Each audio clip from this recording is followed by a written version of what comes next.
सर्वप्रथम सर्वांना श्री स्वामी समर्थ. स्वामी महाराजांच्या कृपेने तुमच्या सर्व चांगल्या इच्छा पूर्ण होत ही स्वामींचरणी प्रार्थना करते आणि आजच्या व्हिडिओला सुरुवात करते. उद्या 25 जानेवारी 2026 रविवार दिवशी रथसप्तमी आलेली आहे. रथसप्तमी म्हणजे साक्षात तेजाची पूजा करण्याची आपली थोर परंपरा आहे. बघा, सूर्याच्या पूजेने, आराधनेने, दर्शनाने, सौर स्नानाने अनेक व्याधी रोग नाहीसे होतात. डोळ्यांचे, त्वचेचे, हाडांचे आरोग्य सुधारते. त्वचेचे तेज वाढते. सूर्य हा प्रकाश, ज्ञान, तेज, उष्णता, सातत्य, परोपकार, सामर्थ्य यांचे प्रतीक आहे. उद्या सर्वांनी सूर्यनारायणाचे दर्शन जरूर घ्यायचं आहे. तसं तर रोजच आपण सूर्यनारायणाचे दर्शन घ्यावे आणि मगच आपल्या कामाला सुरुवात करावी. पण रथसप्तमीचा दिवस खूप महत्त्वाचा असतो. सूर्यनारायणाचे दर्शन करावे आणि मग कामाला सुरुवात करावी. वर्ष कसं सोन्यासारखं जातं. तर रथसप्तमी उद्या सगळ्यांनी लवकर उठायचं आहे. ब्रह्ममुहूर्तावर उठा सर्वांनी आणि आंघोळीच्या पाण्यात चिमूटभर तीळ आणि तुमच्याकडं गंगेचं पाणी असेल किंवा गंगाजलची बॉटल घेऊन या आणि थोडं थोडं गंगाजल टाकून आणि चिमूटभर पांढरी तीळ, काळी टाकू नका, पांढरी तीळ टाकून आपण स्नान करायचं आहे. स्नान झाल्यानंतर सूर्यनारायणाचे पूजन करायचे आहे. सूर्यनारायणाची तुम्ही प्रतिमा काढू शकतात. पाटावर वगैरे छान अशी कोऱ्या कागदावर जरी प्रतिमा काढली तुम्ही किंवा रांगोळीने सूर्याची प्रतिमा काढा. तुमच्या घराजवळ जर म्हणजे तुमचं अंगण मोठं आहे महिलांनो आणि तिथं तुमचं तुळशी वृंदावन आहे, तिथंसुद्धा पूर्वेकडं तोंड करून तुम्ही पूजा करू शकता. आता प्रत्येकालाच मोठं अंगण नाही. आपण आपल्या देवघराजवळ जरी एक पाट मांडायचा आहे, पिवळा किंवा ऑरेंज रंगाचा किंवा लाल रंगाचं वस्त्र अंथरा त्यावर आणि तुम्ही कोऱ्या कागदावर सूर्यनारायणाची प्रतिमा काढून घ्यायची आहे. त्याबरोबर आधी गणपती बाप्पांची स्थापना करून घ्यायची आहे. साध्या सोप्या पद्धतीने तुम्हाला जशी जमेल ना तशी छान अशी तुम्ही जशी परंपरेनुसार दरवर्षी रथसप्तमीला सूर्यनारायणाची पूजा करतात ना, अगदी तशाच पद्धतीने प्रथम गणेशाची पूजा करावी. हळदी, कुंकू, फुलं, अक्षता, दुर्वा वाहून पूजा करावी. आधी अभिषेक करून घ्यावा गणेशाच्या मूर्तीवर. छान अशी तांदळाच्या राशीवर गणेशाची मूर्ती स्थापन करावी. या दिवशी सप्तधान्याला सुद्धा खूप महत्त्व आहे. सप्तधान्याची सुद्धा पूजा करावी. बघा, आपण मकर संक्रांतीला जे सुगड पूजलेले असतील आणि ते तुमच्याकडं असतीलच, प्रत्येकाकडं असतात. प्रत्येक सुगडमध्ये 7 धान्य तुम्हाला प्रत्येकी गहू, तांदूळ, मूग वगैरे जे धान्य असेल तुमच्याकडं, चवळी, सर्व धान्य त्यात भरायचं आहे प्रत्येकी. आणि एका धान्यामध्ये तुम्हाला धने घ्यायचे आहे, पिवळे धमक धने घ्यायचे आहे. त्यावर थोडासा गुळाचा खडा ठेवा. असे 7 धान्य घ्यायचे आहे. सुगडामध्ये पूजन करायचं आहे. हळदी कुंकू, प्रत्येक सुगडाला हळदी कुंकू व्हायचं आहे. तुमच्याकडं जर नेहमी परंपरा असेल दरवर्षी अशा पद्धतीने करायची पूजा तर नक्की करा. तुम्हाला नसेल करायची, फक्त एका सुगडमध्ये तुम्ही धने घेऊ शकता. त्यावर गुळाचा खडा ठेवा आणि देवघरात जरी तुम्ही सुगडमध्ये धने पूजले ना तरीही सप्तधान्य पूजल्याचं तुम्हाला पुण्य फळ मिळणार आहे. वर्ष कसं सुख समृद्धीचं जाईल. तुमच्या घरात धन, धान्य, पैसा, ऐश्वर कशालाच कमी पडणार नाही.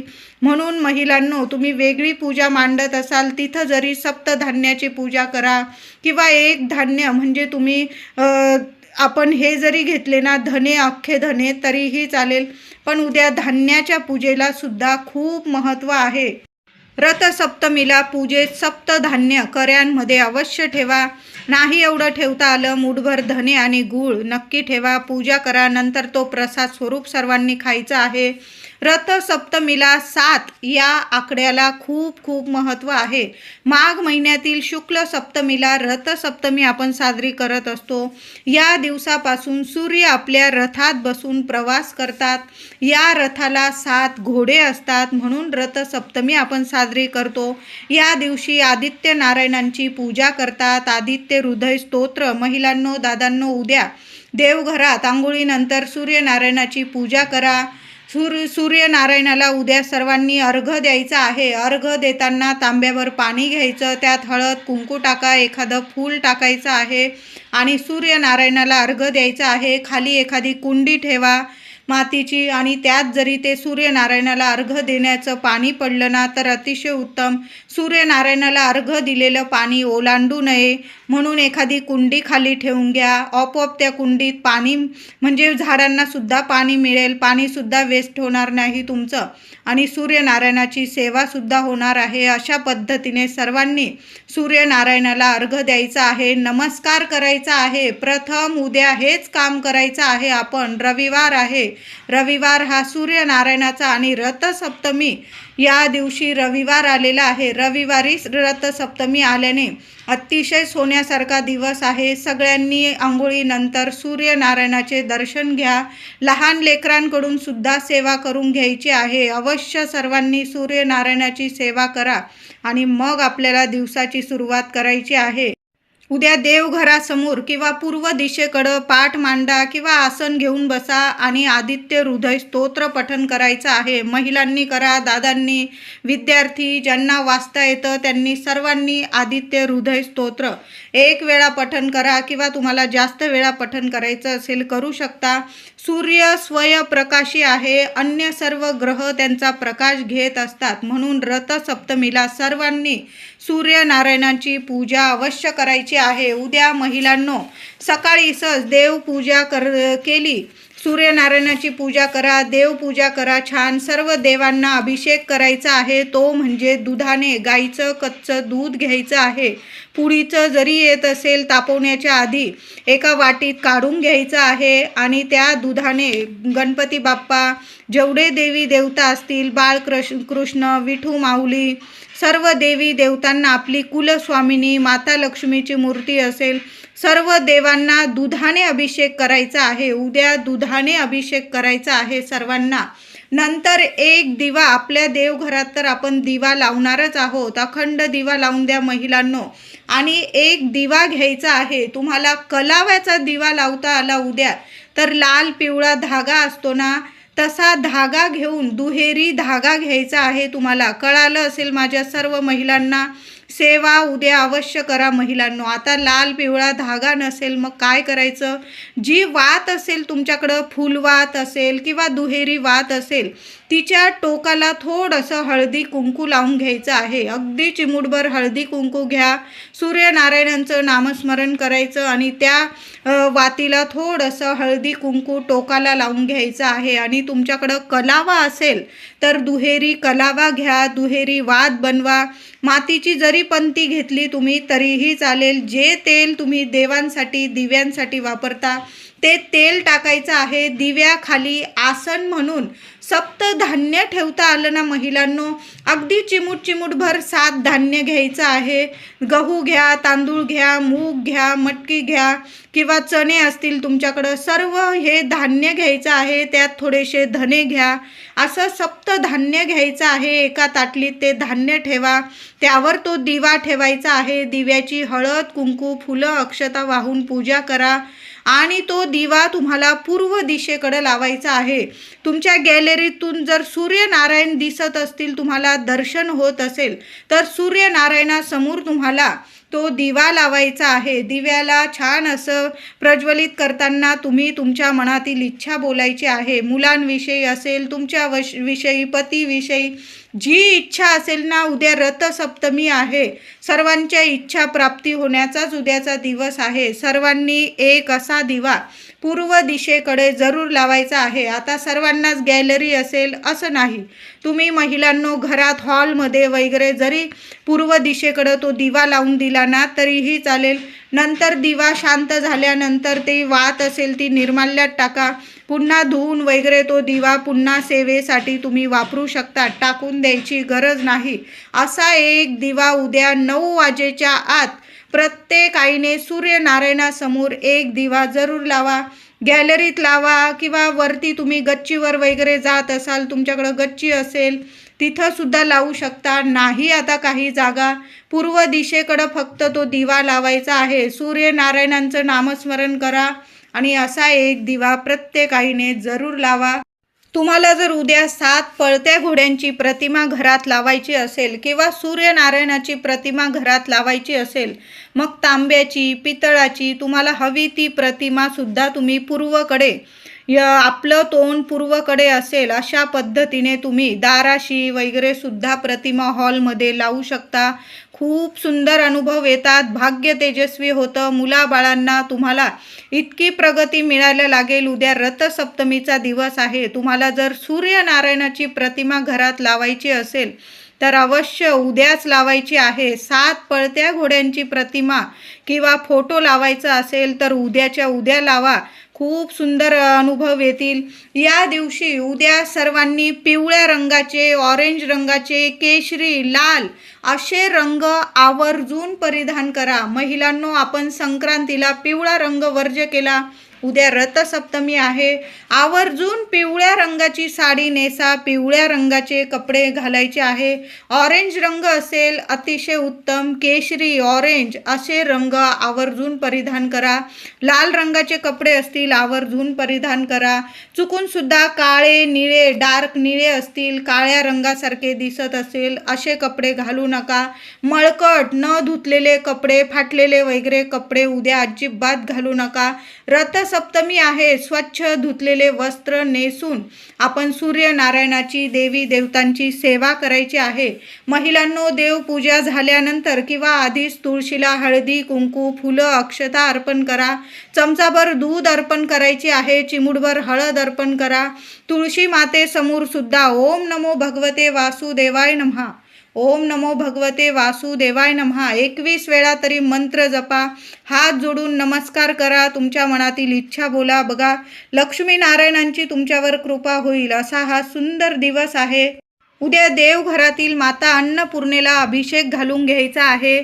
आधीचं धान्य बदलायचं आहे आणि उद्या माता अन्नपूर्णेला आपण जसं माता लक्ष्मीला कुंकुमार्चन करतो ना, तशाच पद्धतीने माता अन्नपूर्णेच्या मूर्तीवर धान्य अर्चन करायचं आहे.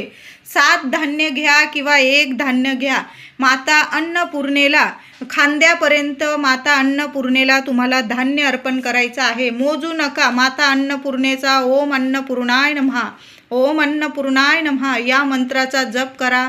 माता अन्नपूर्णेवर अलगद पद्धतीने हळूच आपण धान्य अर्चन करायचं आहे, म्हणजे धान्य अर्पण करायचं आहे. माता अन्नपूर्णेला हळद, कुंकू, फुलं, गंध, अक्षता वाहून पूजा करायची आहे देवी आईचं. नंतर त्या धान्याचं तुम्ही तुमच्या साठवणुकीच्या डब्यात जरी धान्य टाकून दिलं तरीही चालेल किंवा पक्ष्यांना जरी घातलं ना ते धान्य, तुमच्या घरात वर्षभर काय आयुष्यभर कधी गरिबी येणार नाही. तुमच्या घरात अन्न, धान्य, पैसा, सुख, समृद्धीला कधी कमी पडणार नाही. माता अन्नपूर्णेची ही सेवा करत आहोत. त्याबरोबर माता लक्ष्मीला सुद्धा आपल्या कुलस्वामिनीचा टाक असेल, कुंकुमार्चन जरूर करा. 11 वेळा करा, 21 वेळा करा. ओम कुलदेवताय नमः, ओम कुलदेवताय नमः.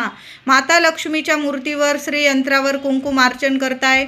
ओम श्रीम नमः, ओम श्रीम नमः मंत्र जपा. जे मंत्र आवडीचे आहे ना, तुम्ही जो नित्य नियमाने माता लक्ष्मीचा, तुमच्या कुलदेवीचा मंत्र जपतात ना महिलांनो, तुम्ही तो मंत्र जपा आणि देवी आईला कुंकुमार्चन करायचं आहे. अन्नपूर्णा मातेला धान्य अर्चन करा. माता लक्ष्मीला आणि आपल्या कुलदेवी आईला कुंकुमार्चन करायचं आहे. कुलदेवीला 2 विड्याची पानं अर्पण करा. महिलांनो, तुम्ही जर गोड पानाचा विडा अर्पण करत असाल अतिशय उत्तम. नाही तर 2 लवंगा घ्यायच्या आहे. 2 विड्याची पानं धुवून पुसून घ्यायची, स्वच्छ देठा सकट घ्यायची आहे. त्यावर 2 लवंगा ठेवायच्या आहे आणि आपल्या कुलदेवी आईला अर्पण करायचं आहे. वेणी आणलेली असेल, लाल फुलं आणलेली असेल, माता लक्ष्मीला आपल्या कुलदेवीला जरूर अर्पण करा. ही सेवा सर्व महिलांनी जरूर करायची आहे. उद्या देवघरात सुद्धा चांगला मंगल कलश भरायचा आहे. आधीचा नारळ खराब झालेला असेल किंवा कोंब वगैरे आलेला असेल तर तो बदलून टाका आणि नवीन नारळाचा मंगल कलश भरा. तुमचा नारळ जर कलशावरील चांगला असेल, धुवून घ्या स्वच्छ. छान अशी आंब्याची किंवा विड्याची पानं ठेवा. हळद कुंकू वाहून कलशाची पूजा करा. कलशाखाली जरी तुम्हाला सप्तधान्य ठेवता आलं तर कलशाखाली सुद्धा सप्तधान्य ठेवा. नाही ठेवता आलं मुठभर तांदळाची रास करा आणि कलश स्थापन करायचा आहे. शेंडी वर येईल अशा पद्धतीने छान असा नारळ ठेवा आणि मंगल कलश भरा. महिलांनो, उद्या सकाळी आपल्या गॅस शेगडीची पूजा आवर्जून करायची आहे. आंघोळ झाली, सूर्यनारायणाची पूजा झाली की गॅस शेगडीची पूजा करा. आदल्या दिवशी धुतलेली असेल तरीही चालेल किंवा उद्या स्वच्छ धुवा. हळद, कुंकू, फुलं, अक्षता वाहून गॅस शेगडीची पूजा करा. गॅस शेगडीच्या भिंतीवर आणि गॅसवर सुद्धा हळदी कुंकू ओलं करून स्वस्तिक काढायचं आहे. 1-2 मिनिटासाठी गॅसजवळ तुपाचा किंवा तेलाचा दिवा लावता आला तर नक्की लावा. खालून सिलेंडर बंद करा थोड्या वेळ आणि छान असा थोड्या वेळ दिवा लावा. दिव्याने ओवाळून घ्या गॅसची शेगडीची पूजा करा. आणि गॅसवर किंवा तुम्ही जर चूल वगैरे मांडत असाल छोटीशी, त्यावर तुम्हाला दूध ओतू घालायचं आहे. आता चुलीची वगैरे व्यवस्था नाही करता आली तर गॅस शेगडीची पूजा करून घ्या. आणि गॅसवर जरी तुम्ही दूध ओतू घातलं ना चालेल. जो मकर संक्रांतीला आपण कर्याची पूजा केलेली, सुगड पूजन केलं, त्यातच तुम्ही थोडंसं दूध घ्यायचं आहे. दुधात चिमूटभर साखर टाका, 4 दाणे तांदळाचे, अख्ख्या तांदळाचे टाका आणि गॅसची पूजा झाल्यानंतर दूध ओतू घालायचं आहे. आता दूध ओतू घातल्यानंतर ते दूध काय करायचं तर सर्वांनी घरात प्रसाद स्वरूप खायचं आहे. आणि दूध ओतू गेल्यानंतर महिलांनो ते दूध पुसायची किंवा गॅस शेगडी धुवायची चूक करू नका. दिवस रात्र ते दूध ओतू घातलेलं तुमच्या शेगडीवर पडलेलं राहू द्या. हीच तर खरी आपली लक्ष्मी आहे. आपल्या घरात कधीच कशाला दुधा तुपाला कमी पडू नये. हीच तर खरी खूण आहे. आपल्या गॅसवर दूध ओतू गेलेलं उद्या पुसायची घाई करू नका महिलांनो. कधीच तुमच्या घरात दुधा तुपाला कमी पडणार नाही. तुमच्या घरात लेकरं हसते खेळते राहतील. तुमचं घर गोकुळ राहील. लक्ष्मीनारायणांची तुमच्यावर कृपा राहील. म्हणून प्रत्येक महिलेने उद्या गॅसवर दूध ओतू घालायचं आहे. शेगडीवर चुलीवर दूध ओतू घाला आणि ते दूध पुसून टाकायची चूक मात्र करू नका. राहू द्या. दुसऱ्या दिवशी 26 तारखेला जरी तुम्ही गॅस स्वच्छ केला ना चालेल, पण उद्याच्या उद्या गॅस स्वच्छ करू नका. राहू द्या उद्याच्या दिवस. उद्या रथसप्तमी. चुकून सुद्धा या 3 वस्तू कुणालाच देऊ नका. मी म्हणत नाही की कुणाची कधी मदतच करायची नाही. करा, खरंच गरज असेल तर खरंच मदत करा. पण चुकून सुद्धा रथसप्तमीला दूध, दही, साखर, तांदूळ, मीठ या वस्तू देऊ नका.